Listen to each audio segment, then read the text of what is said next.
ಬಂಧುಗಳೇ,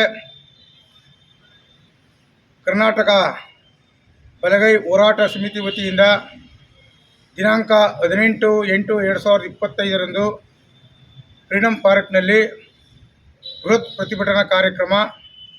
ವಿಷಯ: ನಾಗಮೋಹನ್ ದಾಸ್ ವರದಿಯನ್ನು ಕರ್ನಾಟಕ ರಾಜ್ಯ ಸರ್ಕಾರ ಸಂಪುಟ ಸಭೆಯಲ್ಲಿ ದಿನಾಂಕ 19/8/2025 ಸಭೆಯಲ್ಲಿ ಚರ್ಚೆಗೆ ನಾಗಮೋಹನ್ ದಾಸ್ ವರದಿಯನ್ನು ತೆಗೆದುಕೊಂಡಿರುವುದರಿಂದ ಸಂಪೂರ್ಣವಾಗಿ ನಾಗಮೋಹನ್ ದಾಸ್ ವರದಿಯನ್ನು ಕೈಬಿಡಬೇಕು ಅಂತೇಳಿ ಒತ್ತಾಯಿಸಿ ಫ್ರೀಡಂ ಪಾರ್ಕ್ನಲ್ಲಿ ಒಂದು ಹೋರಾಟವನ್ನು ಆಯೋಜನೆ ಮಾಡಲಾಗಿದೆ.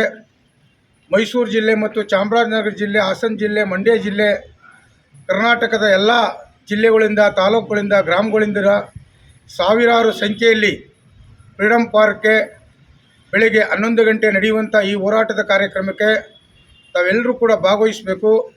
ಬಲಗೈ ಹೋರಾಟವನ್ನು ಯಶಸ್ವಿಗೊಳಿಸಬೇಕು. ಈ ಸಮುದಾಯಕ್ಕಾಗಿರ್ತಕ್ಕಂಥ ಅನ್ಯಾಯವನ್ನು ಯಾವ ಬೇರೆಯವರ ವಿರುದ್ಧವಲ್ಲ, ಬಲಗೈಗಾಗಿರ್ತಕ್ಕಂಥ ಅನ್ಯಾಯವನ್ನು ಸರಿಪಡಿಸಬೇಕು ಮತ್ತು ಎಡಗೈ ಸಮುದಾಯನೂ ಕೂಡ ಇದನ್ನು ಪರಿಗಣಿಸಬೇಕು. ನಾವಿಬ್ಬರೂ ಕೂಡ ಸಾಮರಸ್ಯದಿಂದ ಈ ಸಮಾಜದಲ್ಲಿ ನೊಂದಿರ್ತಕ್ಕಂಥವ್ರು, ಬೆಂದಿರ್ತಕ್ಕಂಥವ್ರು, ಅಸ್ಪೃಶ್ಯತೆಗೊಳಗಾಗಿರ್ತಕ್ಕಂಥವ್ರು, ತುಳಿತಕ್ಕೊಳಗಾಗಿರ್ತಕ್ಕಂಥವ್ರು, ಅನ್ಯಾಯಕ್ಕೊಳಗಾಗಿರ್ತಕ್ಕಂಥವ್ರು ಎಲ್ಲ ಕ್ಷೇತ್ರದಲ್ಲೂ ಕೂಡ ನಮಗೆ ಒಂದು ಅಸಮಾನತೆ ಇದೆ ಹೊರತು ಸಮಾನತೆ ಸಿಕ್ಕಿಲ್ಲ ಅಂತಕ್ಕಂಥದ್ದು ಪ್ರಸ್ತುತ ಕಾಲಘಟ್ಟದಲ್ಲೂ ಕೂಡ ಇದೆ. ನಾವು ಎಡಗೈಗೆ ನೀಡಿರ್ತಕ್ಕಂಥ 6% ವಿರುದ್ಧವಲ್ಲ, ನಮ್ಮ ಜನಸಂಖ್ಯೆಗೆ ಅನುಗುಣವಾಗಿ ನಮ್ಮ ಜನರ ಶಕ್ತಿ ಎಷ್ಟಿದೆ ಅದನ್ನು ಗುರುತಿಸಬೇಕಾಗಿರ್ತಕ್ಕಂಥದ್ದು. ಮತ್ತು ಪುನರ್ ಪರಿಷ್ಕರಣೆ ಯಾತಕ್ಕೆ ನಾನು ಹೇಳ್ತಾ ಇದ್ದೀನಿ ಅಂತ ಹೇಳಿದ್ರೆ, 40 ಲಕ್ಷ ಜನ ಇನ್ನೂ ಕೂಡ ಸಮೀಕ್ಷೆ ಆಗಿಲ್ಲ. ಕೆಲವು ಆಧಾರ್ ಕಾರ್ಡ್ ಇರ್ಬೋದು, ರೇಷನ್ ಕಾರ್ಡ್ ಇರ್ಬೋದು, ಇಂಥವನ್ನೆಲ್ಲವನ್ನು ಕೂಡ ಬಿಟ್ಟಿದ್ದೀರಿ. ಕರ್ನಾಟಕ ರಾಜ್ಯದ ಕೇಂದ್ರ ಸ್ಥಾನವಾದಂಥ ಬೆಂಗಳೂರಲ್ಲಿ ಇವತ್ತು ಕೂಡ 40% ಸಮೀಕ್ಷೆ ಆಗಿಲ್ಲ.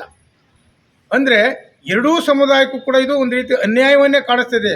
ಆದರೆ ಬಲಗೈ ಸಮುದಾಯಕ್ಕೆ ಮಾಡಿರ್ತಕ್ಕಂಥ ವರದಿ ನಮ್ಮೆಲ್ಲರನ್ನೂ ಕೂಡ ಇವತ್ತು ಬೀದಿಗಿಳಿಸಿ ಇವತ್ತು ಹೋರಾಟ ಮಾಡುವಂಥ ಪರಿಸ್ಥಿತಿಗೆ ನಾಗಮೋಹನ್ ದಾಸ್ ಅವರ ವರದಿ ನಮ್ಮನ್ನೆಲ್ಲರನ್ನೂ ಕೂಡ ಒಂದು ರೀತಿ ಧಿಕ್ಕರಿಸ್ತಕ್ಕಂಥ ಕೆಲಸವನ್ನು ಮಾಡಿದೆ. ಹಾಗಾಗಿ ಬಲಗೈ ಸಮುದಾಯದ ಎಲ್ಲ ಬಂಧುಗಳು ದಿನಾಂಕ 18/8/2025 ನಡೆಯುವ ಫ್ರೀಡಂ ಪಾರ್ಕ್ನಲ್ಲಿ ಏನು ನಾಗಮೋಹನ್ ದಾಸ್ ವರದಿಯನ್ನು ತಿರಸ್ಕರಿಸಬೇಕು.